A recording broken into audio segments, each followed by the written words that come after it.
আসন্ন ফুটবল বিশ্বকাপকে আর্জেন্টিনার জার্সিতে লিওনেল মেসির শেষ বড় মঞ্চ হিসেবে ধরা হচ্ছে। গতবার তার নেতৃত্বেই বিশ্ব চ্যাম্পিয়ন হয়েছিল আর্জেন্টিনা। এবার লাস্ট ডান্সের অপেক্ষায় ভক্তরা। তবে বিশ্বকাপের আগে মাঠের বাইরের বিতর্কে জড়িয়ে পড়ল তার নাম।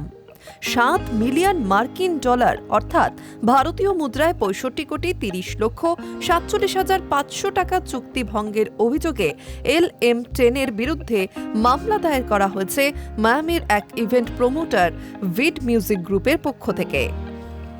অভিযোগ, টাকা নিয়েও গত মরশুমে নির্ধারিত ম্যাচে খেলেননি মেসি। সেই কারণেই এই আইনি পদক্ষেপ।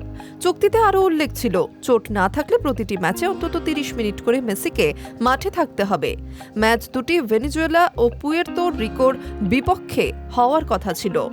এই কারণেই তার বিরুদ্ধে প্রতারণা ও চুক্তিভঙ্গের অভিযোগ আনা হয়েছে আদালতে। এর আগে একই ধরনের অভিযোগ তুলেছিলেন কেরলের ক্রীড়ামন্ত্রী ভি আব্দুরাহিমানও। মায়ামি ডেড কাউন্টি সার্কিট কোর্টে গত মাসে আর্জেন্টাইন ফুটবল অ্যাসোসিয়েশন এবং লিওনেল মেসির বিরুদ্ধে মামলা করেছে ভিড মিউজিক গ্রুপ নামে এক ইভেন্ট সংস্থা।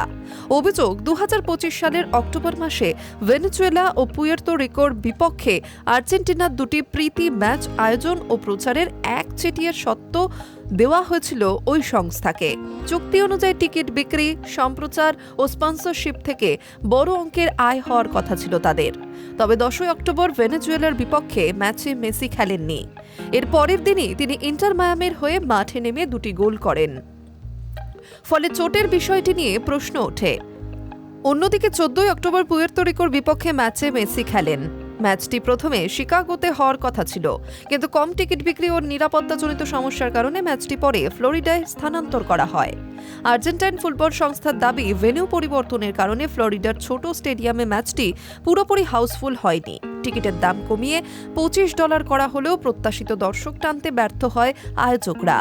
এদিকে ভিড মিউজিক গ্রুপের অভিযোগ, একটি ম্যাচে মেসির অনুপস্থিতি এবং অন্য ম্যাচে প্রত্যাশিত দর্শক না পাওয়ার কারণে তাদের কয়েক মিলিয়ন ডলারের ক্ষতি হয়েছে।